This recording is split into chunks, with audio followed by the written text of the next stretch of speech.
Hi, everyone. I started out with chocolate last week, so tonight I'm starting out with Fluffy, his brother, who is a big white cat without the chocolate mask and the chocolate ears. But this is the clown. You can't appreciate what a clown he is here. But this guy loves to make me laugh. He does the funniest springboards. He will be walking across the floor, and all of a sudden he'll just like a neutralizing gravity machine, and he just goes, psh, and he jumps up 12 inches, and I don't know how he does it. But this little guy is just a character, and probably Chocolate will be in a while. But I got so many people asking me about Fluffy and Chocolate, so I thought I would introduce Fluffy, and now I'll let him go do his thing. Fresh life that is both comical and loving is really wonderful. And because we all have the people in our lives that we love, the animals in our lives that we love, and we hear a headline like what happened on Saturday, January 13th, that a nuclear missile was headed toward Hawaii, and that it said that it was not an alert. And in fact, this is the quote of what happened on Saturday, January 13th. And people took photos of their iPhones, so we know a lot of people, it was at 8:07 a.m. local Hawaii time. And the cell phones were blaring this terrifying alert. Ballistic missile threat inbound to Hawaii. Seek immediate shelter. This is not a drill, quote, close quote. And then across TV and radio networks came an emergency alert, quote, if you are outdoors, seek immediate shelter in a building. Remain indoors, well away from windows. If you are driving, pull safely to the side of the road and seek shelter. And then during the next 38 minutes, probably a lot of you were watching TV or news or something and heard about what is happening between North Korea and Hawaii. For 38 minutes, parents even tried to put young children down storm drains into the street, not being educated and not realizing that putting children or animals down in a storm drain can be putting them into what could be horrible toxic gas. U.S. PGA Tour golfer John Peterson tweeted, quote, I'm under mattresses in the bathtub with my wife, baby, and in-laws. Please, Lord, let this bomb threat not be real, close quote. And after 38 minutes, the missile warning was canceled as human computer error. But Hawaii's governor, David Ige, said nothing for 5 hours. And then he went on television and apologized for the Hawaii Emergency Management Agency's human mistake, described as, quote, a veteran agency employee picking the wrong option on his computer for a routine drill and then confirming his wrong choice, close quote. The New York Times reported that the Hawaii Emergency Management employee who set off the panic was temporarily reassigned, but there are no plans to fire him or identify him publicly. TV news began to run interviews with lots of Hawaiian residents, most saying the same thing. I didn't know what I was supposed to do or where to go. A mantra on Saturday. Americans are clearly not prepared for nuclear attacks. Then, 3 days later, on Tuesday, January 16th, this week, another false missile alarm was set off, and this time it was in Japan. It happened when Japan's main broadcaster, NHK, sent out a news alert that North Korea had launched a nuclear missile and that Japanese citizens should take shelter. There, 5 minutes later, an NHK spokesperson came on the air and apologized and said that its J Alert government warning system was not to blame. Instead, like the Hawaii situation 3 days earlier, NHK said it was their own, quote, staff that had mistakenly operated the equipment to deliver news alerts over the internet, close quote. The Hawaiian Emergency Management Agency and the U.S. Federal Communication Commission, both, said that Hawaii did not have, quote, reasonable safeguards or process controls in place in its emergency notification process, close quote. And what they mean is to prevent somebody who was supposed to be on a drill pushing the button that was a live alert, missile coming in, and not only push the button, but push a confirmation question button, is this what you want to do? In fact, HEMA, as it's known, confirmed there was a menu that included a button labeled drill compared to one for live alert. The longtime HEMA employee clicked on the live alert and then confirmed his choice. On January 16th, the New York Times headlined what nuclear experts and a lot of people now are afraid of. And this was the headline. Hawaii false alarm hints at the thin line between mishap and nuclear war. Is it really possible in this near middle of the 21st century to kick off a deadly nuclear war by accident? Tune in to Phenomena Radio with my co-host John Burroughs on tomorrow night, Thursday, January 18, to learn some surprising and disturbing facts that we all should know. Go to my earthfiles.com headlines page where I have a hot link that goes right to our broadcast on KGRA. I think that you will find this to be an extraordinarily valuable broadcast.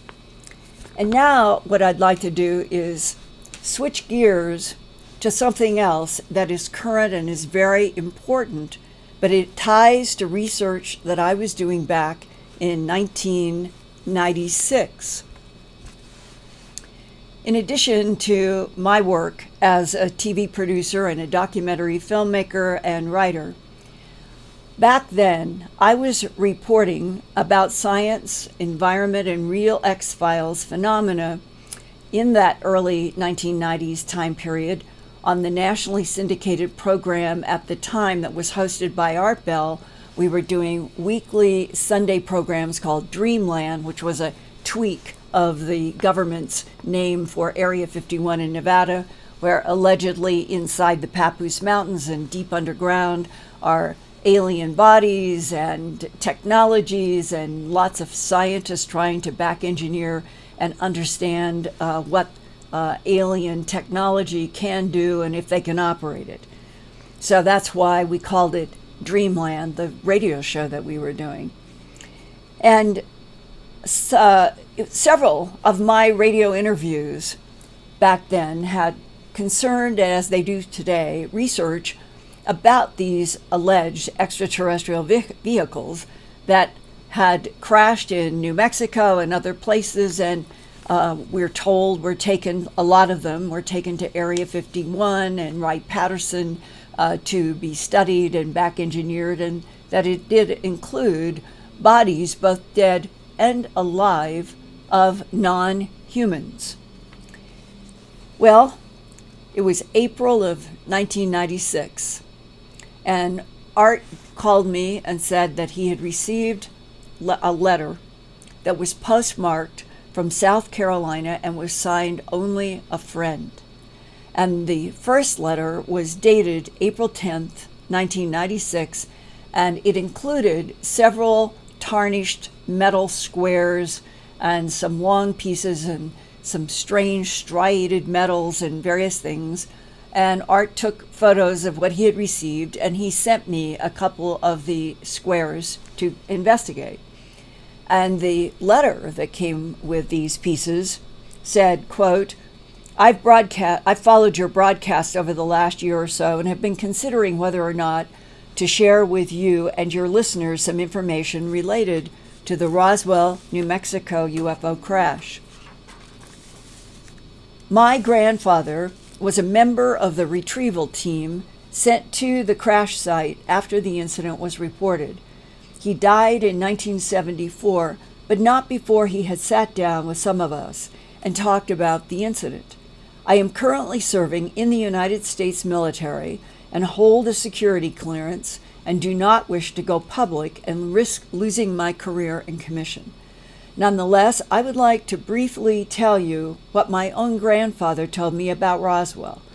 In fact, I enclose for your safekeeping samples that were in the possession of my grandfather until he died in 1974, and which I have had since his own estate was settled.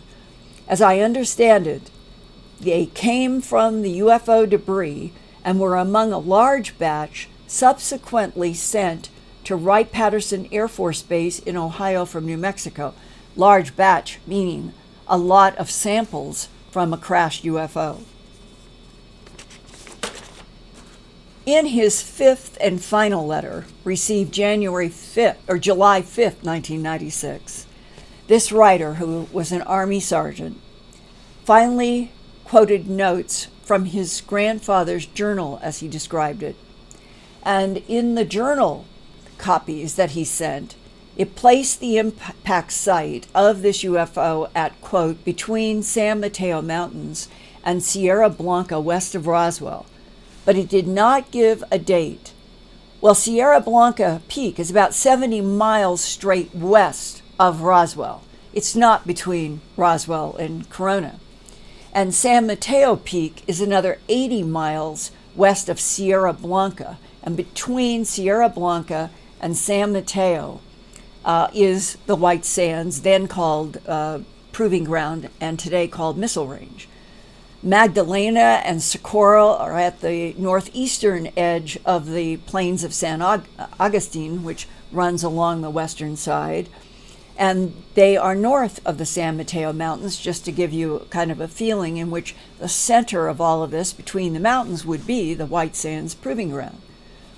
The source, the Army sergeant from South Carolina, clarified in another letter that the vehicle that his grandfather interacted with was, and this is in quotes, wedge-shaped,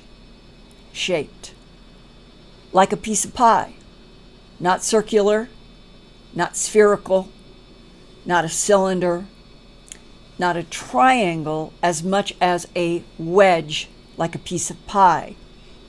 Later on, illustrations showed that if it was this pie-shaped, it was like a plan form with these swoopy surfaces that I have showed at my news website, earthfiles.com.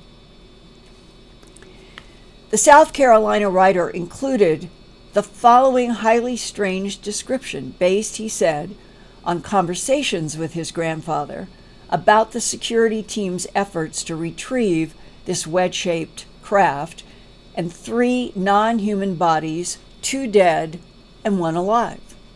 And this is now allegedly from a conversation before he died and from his own, the grandfather's diary that had been left in a box that this Army sergeant references in the 5 letters to Art Bell and me. Quote, the team arrived at the crash site just after the Army Air Force, which became the U.S. Air Force later in 1947, reported the ground zero location. They found 2 dead occupants hurled free of the disc, and a lone surviving occupant was found within. Now he uses disc, capital D, and at another part says, I'm using the word disc, but it was wedge-shaped. A lone surviving occupant was found within the disc, and it was apparent its left leg was broken. There was a minimal radiation contamination, and it was quickly dispersed with a water solvent wash, and soon the occupant was dispatched for medical assistance and isolation. The bodies were sent to the Wright-Patterson Air Force Base in Ohio for dispersal. The debris was also loaded onto 3 trucks, which finished the onload just before the sunset. Granddad was part of the team that went with the surviving occupant. The occupant communicated via telepathic means. It spoke in its telepathy in perfect English and communicated the following. And for those of you who are acquainted with a lot of my work, you know that I have reported several times from people who have been professional investigators in medical contexts, and they will tell you that our government began to learn that we were dealing with intelligences that could communicate directly with the language center of our brains, with the vision center of our brains, with various parts of our brains that could go right in, take control. And in this case, it's been repeated over and over now for 70 years that we are dealing with intelligences that are telepathic, but they come into our minds, to this language center, and it doesn't matter where you grew up, it doesn't matter what your native language is or what you are skilled in, it will form in the language center the language that you actually use. And that's why they could say, in this case, it was perfect English. It might be perfect French in another situation, perfect Portuguese in another, because the beings are interacting directly with the language center. The disk was a probe ship, in quotes, dispatched from a launch ship, in quotes, that was stationed at the dimensional gateway to the Terran solar system. The occupants were part of a race of explorers from a solar system 32 light years from Earth. They had been conducting operations on what they called Terra for over 100 years. Another group were exploring Mars and Io, the Martian moon. Each probe ship carried a crew of 3. A launch ship had a crew of 100. This is all from the conversations in the diary from his grandfather, according to the Army sergeant. On May 27th, 1996, more than a month later, a third letter arrived containing a surprise.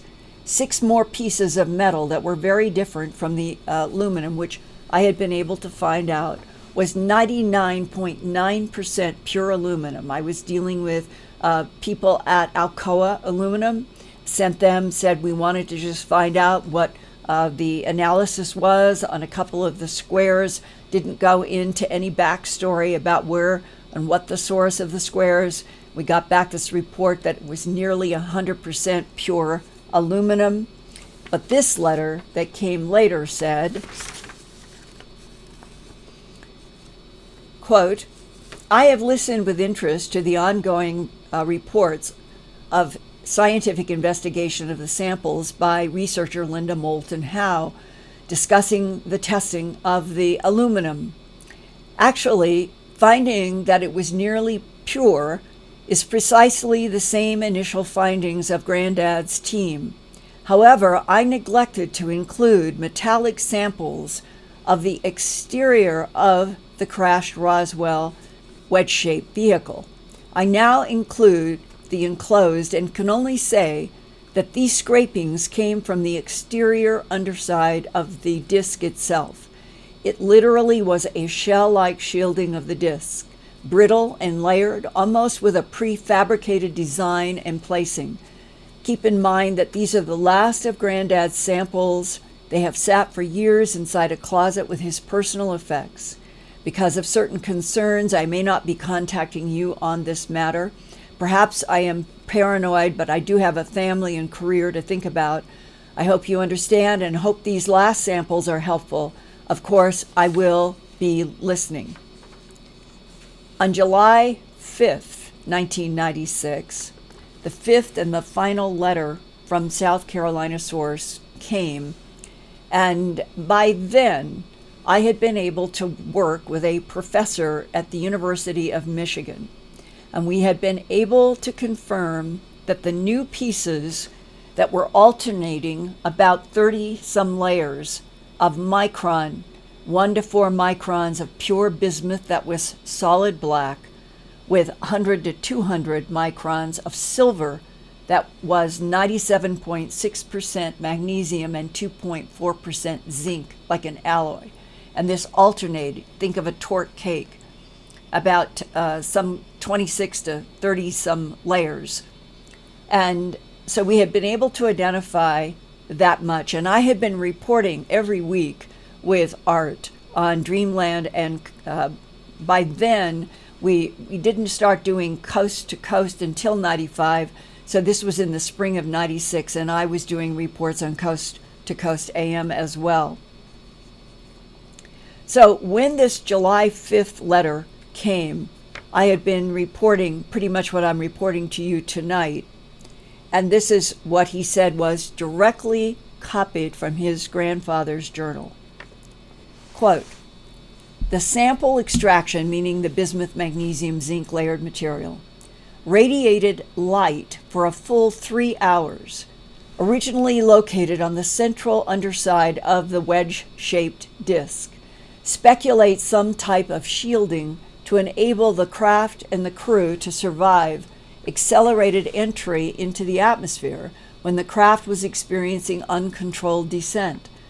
Pile of blackened ash was analyzed, and the ash was confirmed to be of the same elements in the layering. The ash consisted of fibrous dust and residue.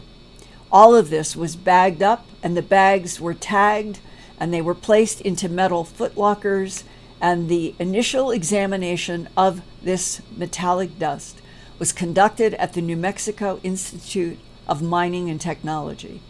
Secondary examinations were at Los Alamos facility in New Mexico. Footlockers subsequently were airlifted by courier to Wright Field in Ohio, which became Wright-Patterson Air Force Base. In addition to the unfamiliar combination of bismuth and magnesium zinc, there were questions about the isotope ratios of the magnesium. And a couple of things here. One of the first places that I called in my first research after we got the bismuth magnesium layered pieces was an exotic metals manufacturer back east.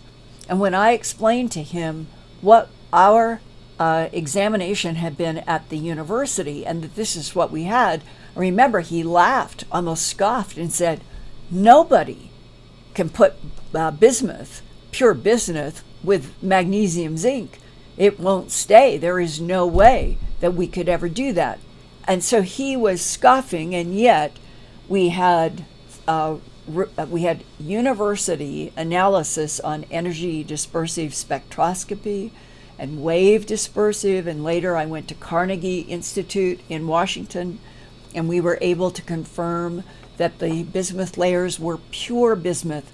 The ion microprobe technician worked hard, and he said to me at one point, "It is so odd, bismuth and lead are right next to each other on the periodic table of elements."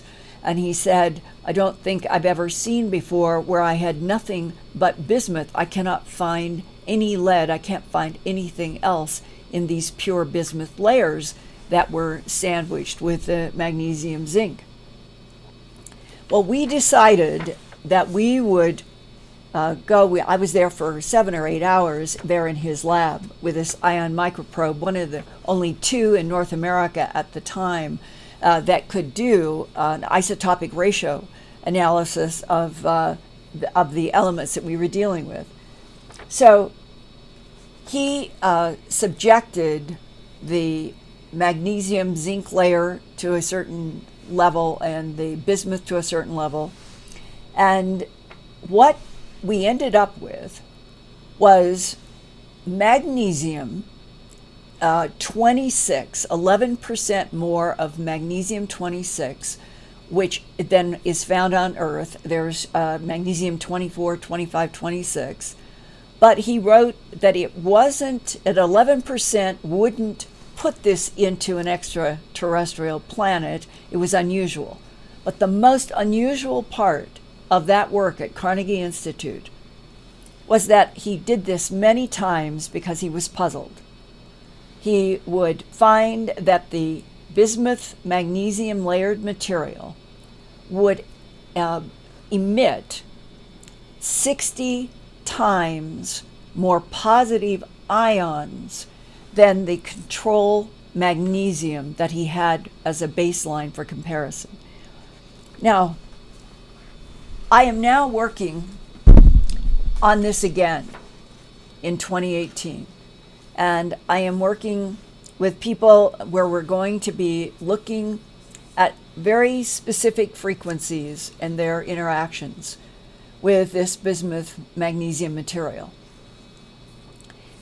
What is amazing to me, it has been 22 years since I started having these pieces of layered metal and going to exotic metals manufacturers and aerospace people and the universities and all kinds of scientists. And that right now, as we are entering 2018, the bismuth magnesium zinc layered material is suddenly more relevant to other kinds of physics research today that did not exist 10 years ago. So it is as if we are catching up in the timeline to maybe discovering what this strange metal might do. And it is in that context that tonight I would like to put out an appeal through all of you to anybody that you know, maybe somebody listening, that the Army sergeant from South Carolina back in 1996, I was working and living in Philadelphia at the time, and I remember the surprise because Art Bell and I had only communicated with this man through those 5 letters. I got a phone call. The voice gave me a name on the phone live. I think I tried to write it down, but I was more interested in, he said, I am the Army sergeant from South Carolina who has sent you the metal samples from my grandfather. I am getting ready to go to the Middle East. I do not know if I will be coming back, and I wanted to call you and tell you I am real. My grandfather was real, who died in 1974. He really left this diary. He left the box of these metal pieces, and I wanted you to know that. And thus ended. He said, if I return from the Middle East, I will try to get back in touch with you. And I have never heard from him to this date.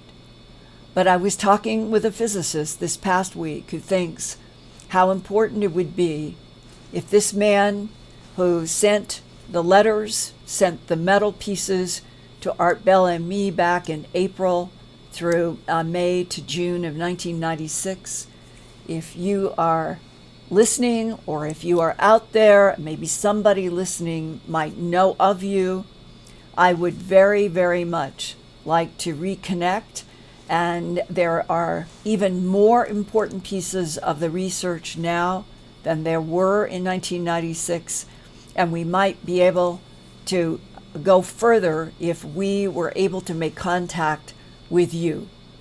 South Carolina, an Army sergeant who called me in Philadelphia around the May to June time period of 1996, after he had sent the 5 letters, the aluminum pieces, and the layered bismuth magnesium zinc to Art Bell and me at Dreamland and Coast. Sometimes it takes time to move past people being afraid to come forward. And I am really hoping that tonight and going forward, I'm going to make these appeals now wherever I go, that maybe that Army sergeant is out there, and maybe he still has the grandfather's diary, and we would like very much to read it from cover to cover. And I thank all of you for listening, and I would like, as always, to take 2 or 3 questions with the help of Lori Moriarty. Thanks, Linda. And first, we'd like to thank our awesome super chats. Thank you, Cherry Michelle, as always, and Dylan Hosier. Thank you so much. And we do have a question. My question is this. I've heard in the past that journalists and TV reporters have been controlled as to what they can and cannot air from what they may have seen, and that they could be even threatened. Do you know, Linda, if this is true, and has it ever happened to you? I have had now maybe at least 10 really important military sources, which I had their DD-214s, military certificates. They were who they said they were, and they were going to talk with me, or did talk with me, and or maybe they requested that I could use their voice if I altered. And in those approximately 10 cases, going all the way back to about the mid-'80s is when this began, we would have maybe a time set up to do an interview on a very, very important firsthand. These are people with firsthand information about UFO phenomena, extraterrestrials, other dimensionals, time travelers, that it's a menagerie. And my goal is always to be able to report firsthand testimony if I can achieve that, or keep people anonymous and alter their voices, but that I have all of the documentation on who they are. In many cases, I have talked with their family members. And what happens is they will receive a phone call on the day of or before I'm scheduled to do the recorded phone interview. And it is usually, I don't think it's ever been a female voice ever. I think it's always been a male voice. And the male voice hardly ever does any introduction, just starts talking. Give you one example that I know of in the last 5 years. I am calling you to remind you that we expect you to remain a loyal employee of the United States, as you have been, and you've signed, in some cases, non-disclosure agreements. In other cases, they haven't.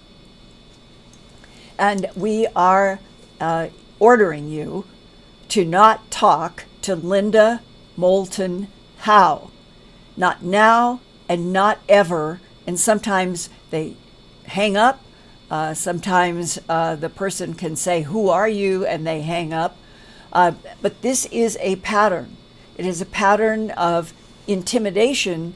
And of course, I'm sure all of you are understanding that the implication is my phone is tapped. The people I want to interview, their phone can be likely tapped if they've talked with me in the introduction. And that the government still is like this, on top of certain people with certain pieces of information, and they shut people down, and they do it sometimes with even harsher threats. One man told me that in the threat, with them saying, "You are never to speak to Linda Moulton Howe again if you want to see your son marry and have children." And that was one that chilled that man and his family so much. And even though we had done something like 11 or 12 hours of recorded audio, and he very much he asked me, "Can I do a videotape with you?" He expected that his health was poor and he would die. He said, "Can I do a video with you?"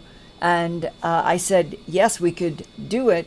And I can have a lawyer draw up a paper that the video would not be used until your passing and with the permission of your wife. And that was all acceptable. And it was powerful, powerful testimony. At that time, this man's mind was very sharp. And his wife seemed to be enthusiastic about, yes, let's do this, and you can do this as a posthumous documentary. And when I got back from that trip seeing them, he had left me a voicemail saying 2 different times men in dark suits had showed up with threats, and that the one about don't talk to Linda Moulton Howe if you want to see your son marry and have children. And that ended our ability to do anything more.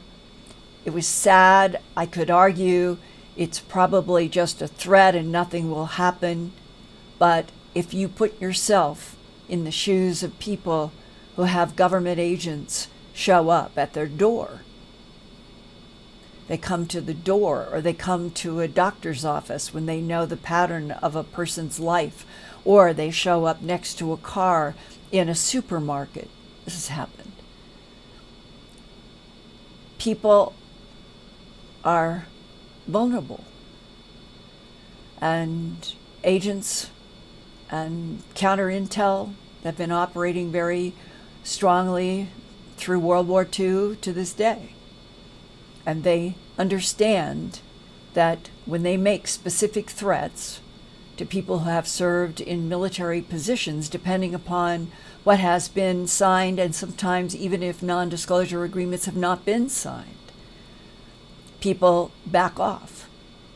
And therefore, I hope from this little bit tonight that you will understand that what is in my first 3 large books, An Alien Harvest, Glimpses Volume 1, and Glimpses Volume 2, and the new second edition, expanded in color, is going to be delivered this weekend. I love this book.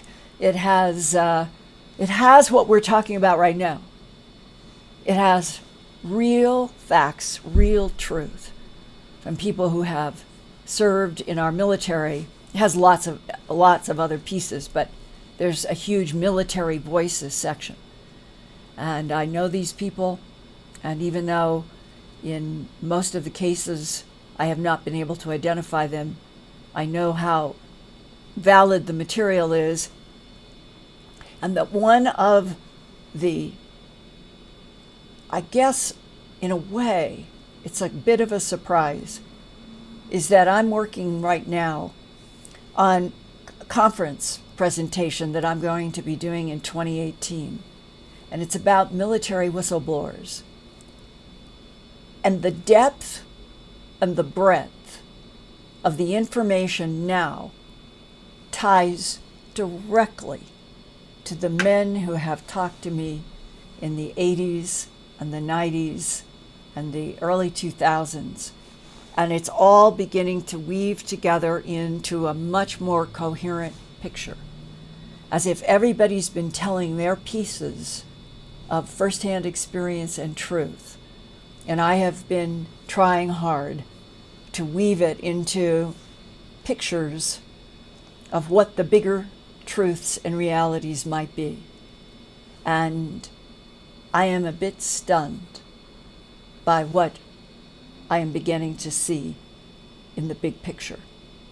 So I hope this audience and more that you will stick with me on these Wednesday Earth Files YouTube channel.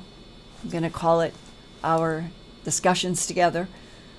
My books, if you knew the blood, sweat, tears of everything that's in these books and how hard it has been to get that material,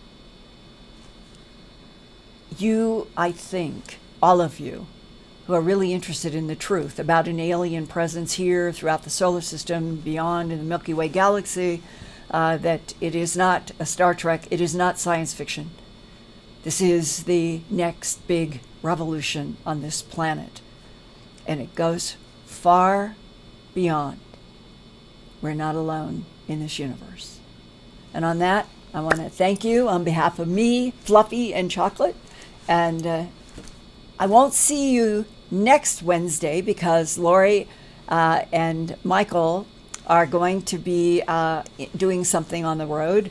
But the next Wednesday, which I think gets us into the first week of February, I plan to be here with whatever else seems to keep happening now, faster and faster and faster. I'll bring you news, and I'll bring you a piece of the past that resonates now. Thanks.